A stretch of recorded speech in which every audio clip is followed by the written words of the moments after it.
ازيك يا بروفيسور جورج؟ اهلا يا منى، اهلا بيك. النهارده حلقتنا عقاب او عواقب، وهنبدا بالحدوته معاك. جود مي هنتكلم على عواقب وعقاب كمان. يس. حاضر. الحكايه بتاعتنا النهارده حكايه خليفه. مهم. خليفه ولد حبوب جميل. جميل، يحب ماما قوي، عايز يروح معاها في كل حته. وخليفه عنده حب استطلاع، يحب يشوف الحاجات اللي حواليه. دي علامه كويسه. علامه كويسه، بس ساعات بتؤدي لمشاكل. اكيد. دخل مع ماما، اول ما دخل لقى السوبر ماركت كبير. الله، سوبر ماركت كبير، في ايلز كتير، في انوار كتير. بدأ يمشي جنب ماما كويس في الاول. بعد دقيقة بدأ يمد ايده ياخد حاجات من على الرف، وماما تقول له خليفة حطها باك، حطها مكانها. ساعات مش بيحطها مكانها. راح واخد ازازة زيت وجايبها لماما، قالت له حطها مكانها، وهو بيحطها مكانها خبط في واحدة ست عجوزة وبان عليها ان هي مش مبسوطة قوي. ماما قالت له لو مشيت من جنبي هرجعك البيت. مشي جنبها بتاع 20 ثانية، وبعد 20 ثانية لا حاجة تانية لفت انتباهه.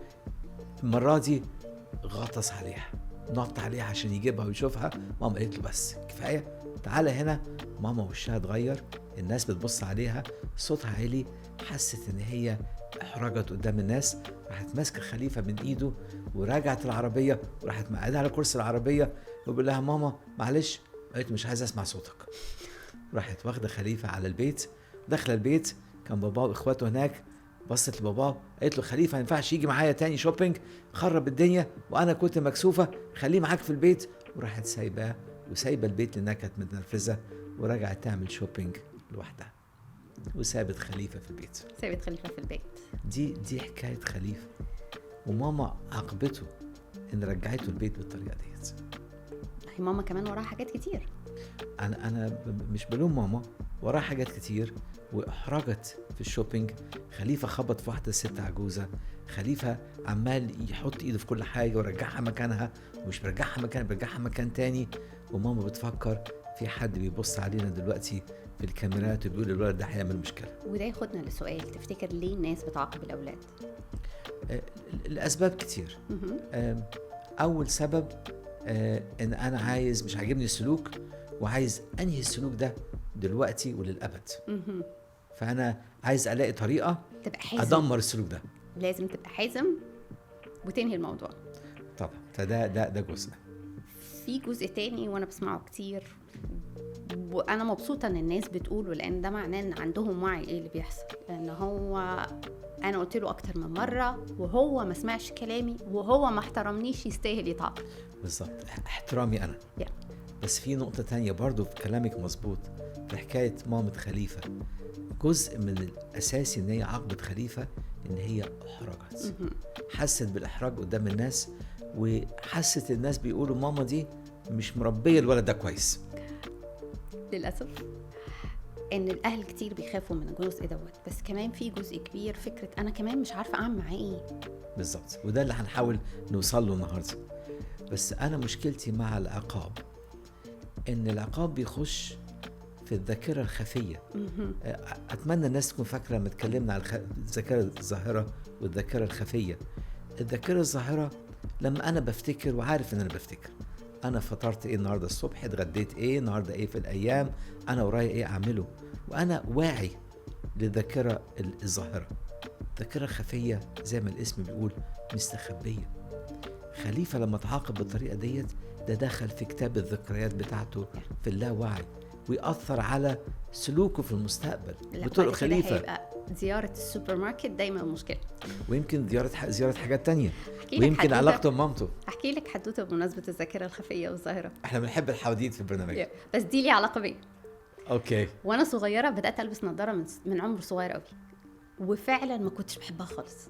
فعشان كده بتعاطف جدا مع الاطفال اللي بيجوا عندهم مشكله من النظارات. فلاني كنت صغيره ومقتنعه ان شكلها مش حلو عليا، وانا بنوته انا عايزه يبقى شكلي كويس. فكان في زياره دوريه لمحل نظارات. طبعا نعمل كشف نظر، لازم عشان نجدد النظاره او نشوف الوضع شكله ازاي. فكان كل مره نروح محل النظارات انا احبط قوي لما الاقي ايه ده نظري كمان بيتراجع، ده انا لسه هلبس نظاره تاني.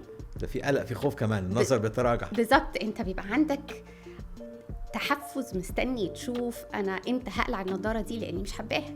فلما تلاقي نظرك بيتراجع زياده، وده معناه انك درجتك بتزيد وهتحتاج تلبس نضاره تانية، نبدا بقى نخش في صراع.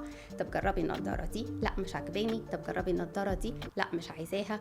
بابا عايز يجيب لي النضاره علشان انا لازم البس نضاره، وانت مش عاجباكي ولا النضاره، وانا مش عجباني ولا نضاره، لان المبدا نفسه او الفكره نفسها مش مستهوياني. وفي الباك في خلفيه العقل، في اللاوعي، في خوف لان النظر بيتراجع، بالظبط، وفي رفض للموضوع كله، وفي رفض للفكره كلها. انا اكتشفت ده وانا كبيره. ازاي؟ كان المفروض اجدد رخصه العربيه. انا بقالي سنين، انا عملت ليزك من سنين طويله جدا، ونسيت اصلا ان انا كنت بلبس نظاره. بس جت فتره انا محتاجه اجدد الرخصه، فاحنا بنعمل التجديد على الموبايل. فبصيت لقيت انه لا، التجديد الجاي دوت علشان اعمله انا محتاجه اعمل كشف نظر. لازم كشف نظر. بس انا متهيألي دي حاجه بسيطه، جدا. تروحي محل تعملي كشف نظر في 10 دقايق وتطلعي. بس انا اكتشفت ان انا بيني وبين نفسي بحاول اتجنب الفكره. انا مش عايزه اخش محل نظارات، مع ان دلوقتي محلات النظارات في مولات شكلها شيك، حاجات ظريفه، ومعظم الناس بتحب تروح تجيب نظارات الشمس. لكن الذاكره الخفيه المدفونه جوه بالظبط حاطه حاجز ما بيني وما بين ان انا اعمل الخطوه دي، وفضلت اجلها على قد ما قدرت لحد لما بدات استوعب ان الهروب منها مش هيفيدني بحاجه وملهاش علاقه دلوقتي. في الاخر عملتي كشف النظر. لا، عملتها من زمان. فده مشكلتي مع العقاب، وده اللي هنبدا ندخل فيه. ايه مشاكل العقاب، وليه انا وانتي بنفضل كلمه عواقب عن عقاب؟ في نقطه تانية كمان في مشاكل العقاب. اتفضل. وانت صغير لما كنت بتتعاقب كنت بتحس بايه؟ لو ان هو انا حاسس بالظلم وان مش عدل ببقى غضبان. لكن لو اكتشفت ان انا عملت حاجه غلط وتعاقبت بشعر بالاحساس بالذنب. نفسي صغيره جوايا، ثقتي بنفسي بتقل. بالظبط، ودي نقطه مهمه جدا. انا مش عايزه اوصل اولادي ان ثقتهم بنفسهم بتبدا تقل وتتلاشى. اكيد ده مش الهدف من اي حاجه انا بعملها معاهم. في نقطه تانية كمان، لما بصوا لقوا سالوا اولاد كتيره انتوا بتحسوا بايه وانتوا متعاقبين. للاسف في اولاد كتير كمان بيبداوا يفكروا في فكره بدل ما بركز ازاي اصلح، وده اللي احنا عايزين ننقل للناس ليه، لان كلنا بنغلط. فازاي اساعد اولادي ان هي تفهم اني هغلط واشتغل على التصليح. الغلط جزء من رحله التعلم، هي ودي اهم جزء في الرحله. ازاي اتعلم واصلح، مش ازاي افكر اهرب من العقاب، وده اللي بيحصل. العقاب بيعلمنا او بيعلم الاطفال ازاي يحاولوا يخبوا المشكله. هو ده اللي الاطفال بداوا يقولوه، ان هم بيحاولوا يخبوا المشكله، او بيحاولوا كمان يفكروا ازاي ينتقموا من الناس اللي حواليهم. انا بدل ما افكر ازاي اصلح علاقتي بماما، لا انا عايزه انتقم منها علشان هي عاقبتني. بصي، انا عايز احكي حكايه يمكن محرجه شويه، يمكن الناس ما تحبهاش، بس انا جالي اب كبير ضعيف، ابنه ضربه، وكانت حاجه مفاجاه وحاجه ضد الاخلاق وضد الدين وضد التربيه وضد التقاليد. ومفيش حاجه تبرر ده. مفيش حاجه تبرر ده خالص، بس الابن لما قعدت معاه قال لي ابويا ضربني بقسوه وضرب اخواتي وضرب امي. انا طول عمري كنت مستني اليوم اللي انا اقدر اوقف ايده وان انا اللي اضربه. طبعا اتكلمنا ازاي ده ما يصحش، بس هي نفس الفكره، ان الطفل بيخش جواه عنف ضد اهله وبيستنى الطفله. هو كمان شايف ان حلول المشاكل العنف. بالظبط. فبدا يكون بالنسبه له ان الحاجه اللي بيشوف له ده حل او بديل متاح. بس احنا عندنا مشكله خصوصا في الثقافات بتاعتنا. الاباء بيقولوا ما احنا كلنا اتضربنا وطلعنا زي الفل اهو، مفيش فينا مشاكل.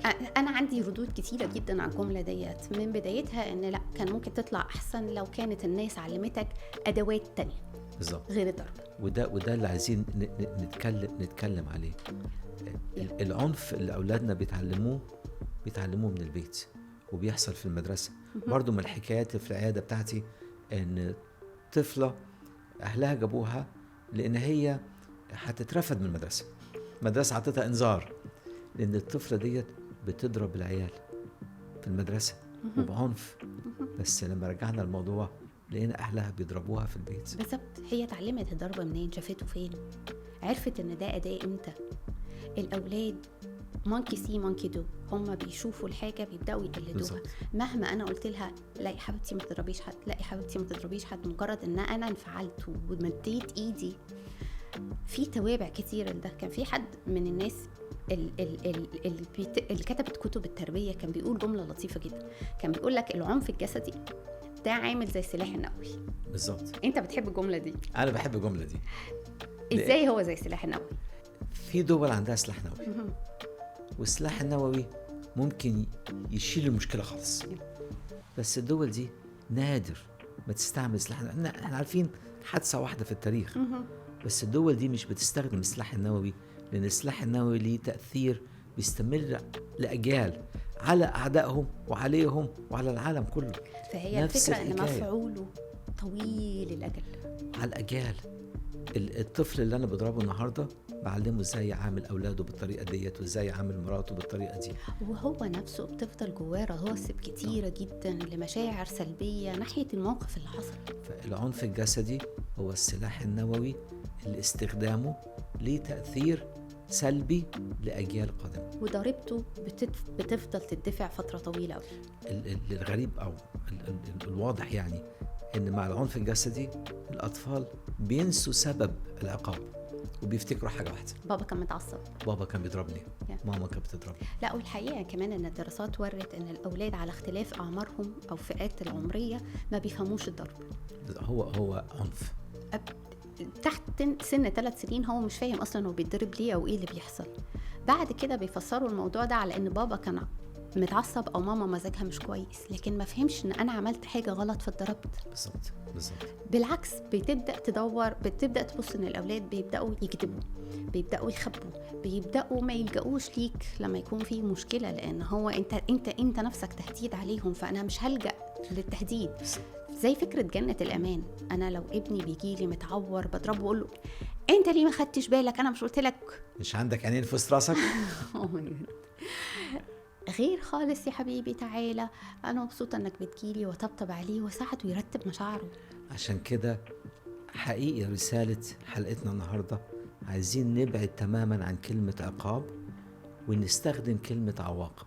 عايزين نستعمل العقاب على انه واحد من الادوات اللي في التول بوكس او في صندوق الادوات بتاعتنا. يبقى عندنا ادوات كتير، يبقى في بدايل للعقاب، مش اول حاجه تيجي في بالي علشان ابني انا قررت عليه الحاجه اكتر من مره هو ان انا عاقب. بس ايه رايك، ايه الفرق بين كلمه عواقب وعقاب؟ العواقب هو التبعات الامور. انا اتاخرت على شغلي هيتخصم من مرتبي ساعات التاخير. بالظبط.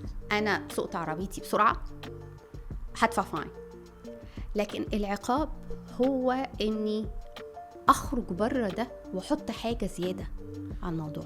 فانا مش عارف قد انتي توافقي معايا، انا بفضل ان انا اشرح لاولادي ان في عواقب والسلوك ليه عواقب، وعلى قد ما اقدر ببعد عن عقاب. هعاقبك، لا مش عاقبك، السلوك ده ليه عواقب. ما هو الناس محتاجه ان احنا نديها بدايل للعقاب.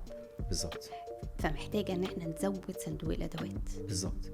فانا عايز اتكلم لفتره صغيره ازاي اعمل عواقب، ازاي اتفق على عواقب تكون فعاله في تربيه الاولاد.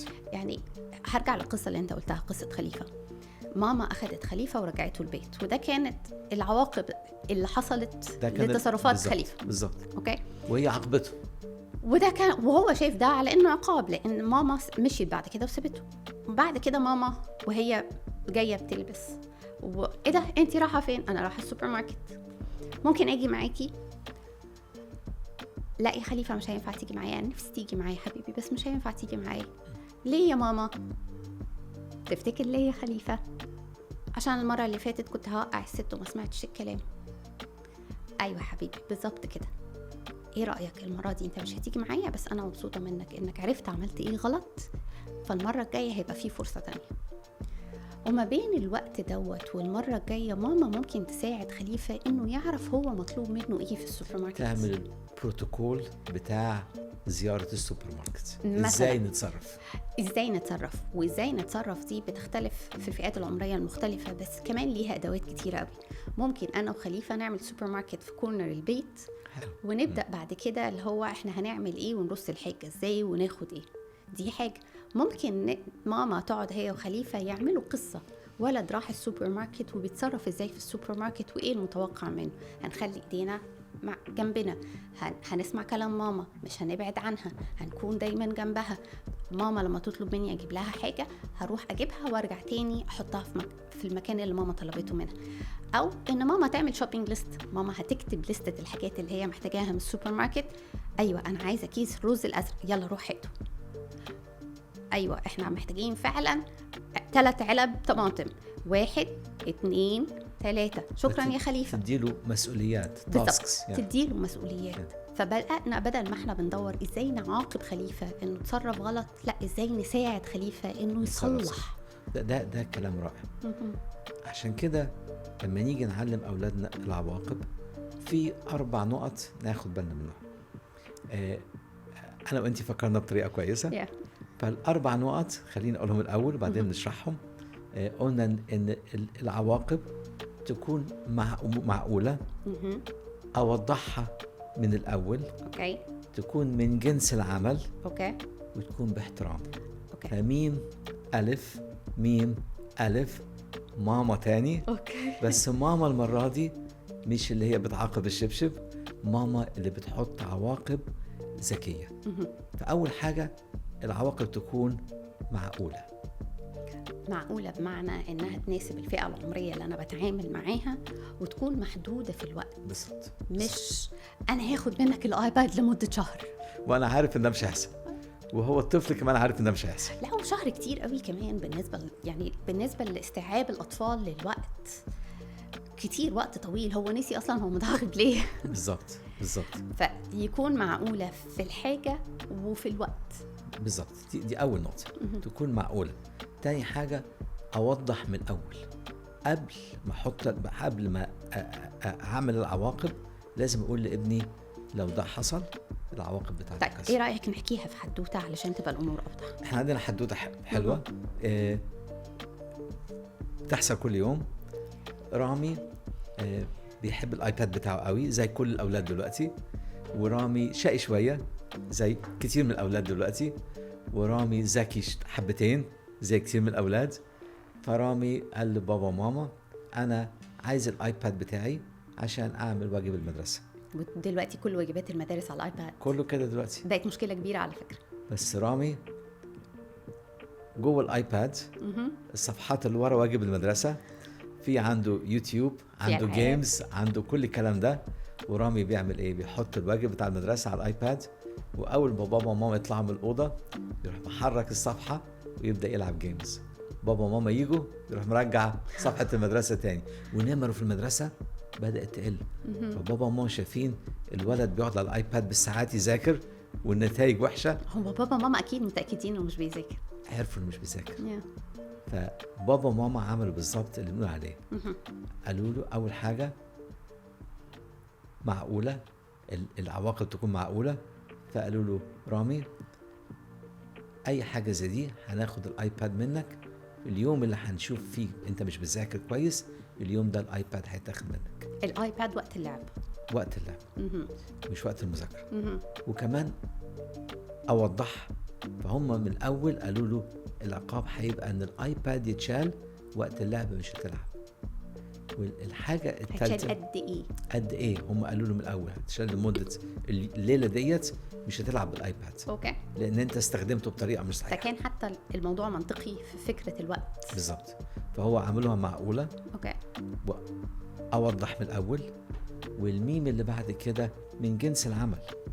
فبابا وماما اتفقوا معاه ان لو استخدم الايباد بالطريقه مش صحيحه هياخدوا منه الايباد. ده من نفس المشكله. في اهالي تانيين بيعملوا حاجه غريبه قوي. يقول له انت استخدمت الايباد بطريقه مش مظبوطه، مش هو ده اللي اتفقنا عليه، عيد الميلاد اللي جاي بتاع صاحبك مش هتحضره، وهو رامي جايب هدية لصاحبه ومستعد ومحضر لبسه وهيطلعوا يلعبوا في الثيم بارك، رامي يبدأ يفكر ايه العلاقة بين الايباد وعيد ميلاد صاحبه. ولو مشكلتنا مع التكنولوجي والايباد، المفروض ان العقاب يبقى له علاقة بالموضوع دوت، مش بالظبط. بحاجة اجتماعية، مش بحاجة ملهاش علاقة بيه. والالف اللي بعد كده، ودي مهمة قوي، ان انا احط عواقب بس احترم اولادي. لازم الاحترام. انا هاخد منه الايباد، همنعه منه لمدة ليلة او ليلتين واتيفر ان احنا اتفقنا عليه، لكن مش لازم ابهدله وهزقه، ومش لازم اخطفه من ايده واتعامل معاه بعنف وارميه، لأن وان انا اقول له انت ما عندكش دم، انت ما بتفهمش، انت ما بتسمعش الكلام، انت بتستغبى معايا، انت لازم تسمع كلامي. انا هطبق العواقب بدون ما اهزق ابني، لازم احترمه. فعشان كده قلنا ماما اللي بتحط العواقب، مش بتضرب الشبشب. ماما هي العواقب تكون معقولة، اوضحها من الاول، من جنس العمل، واحترم ابني. دول الاربع نقط. انا عايز اسالك سؤال تاني.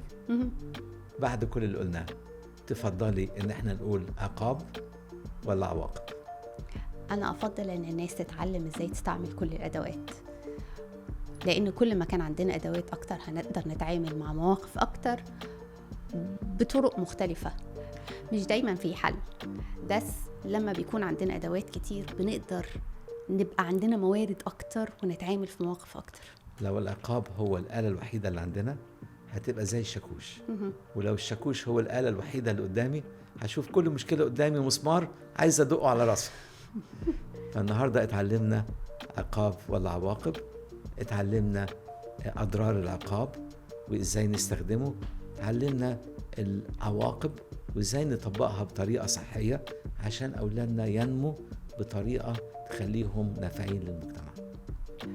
دكتورة منى، شكرا على الحلقة الحلوة ديت، لأن احنا النهاردة اتكلمنا على عقاب ولا عواقب، وتعلمنا استراتيجية جديدة إن هي أعاقب أقل وأكافئ أكتر، وتعلمنا ماما اللي هي إن أنا أحط عواقب معقولة، أوضحها من الأول، من جنس العمل وباحترام. شكرين.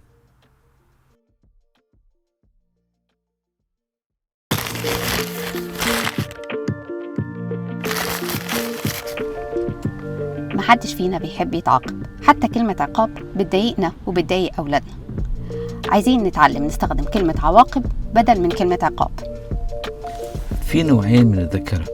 الذاكرة الخفية بتلعب دور في بناء الثقة في النفس، رؤية العلاقات والاستفادة من الخبرات. النوع الثاني الذاكرة الظاهرة اللي بتساعدنا نفتكر الأحداث. عايزين نساعد أولادنا إن هم يغيروا سلوكهم بدل ما يركزوا على إنهم يهربوا من العقاب. الاستراتيجية بتركز على إن أنا أبدل العقاب بالعواقب، وعلشان نساعدكم تفتكروها لخصناها في حروف كلمة ماما.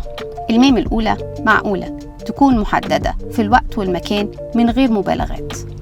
الألف أوضح العواقب من قبل حدوث الموقف بدون تهديد.